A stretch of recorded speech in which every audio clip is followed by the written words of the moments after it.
ഇന്നത്തെ വചനം വിശുദ്ധ മർക്കോസ് എഴുതിയ സുവിശേഷം 12-ാം അധ്യായം 44-ാം വാക്യം. എന്തെന്നാൽ അവരെല്ലാവരും തങ്ങളുടെ സമൃദ്ധിയിൽ നിന്ന് സംഭാവന ചെയ്തു. ഇവളാകട്ടെ തൻ്റെ ദാരിദ്ര്യത്തിൽ നിന്ന് തനിക്കുണ്ടായിരുന്നതെല്ലാം തൻ്റെ ഉപജീവനത്തിനുള്ള വക മുഴുവനും നിക്ഷേപിച്ചിരിക്കുന്നു.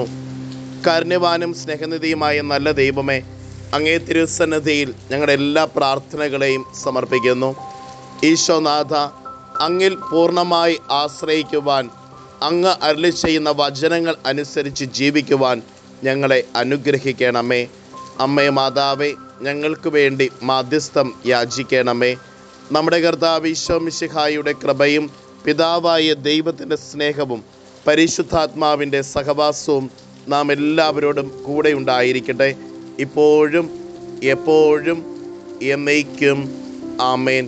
ഇന്നത്തെ നിയോഗം എല്ലാ അനാഥരായ കുഞ്ഞുങ്ങളെയും സമർപ്പിച്ചുകൊണ്ട് പ്രാർത്ഥിക്കാം.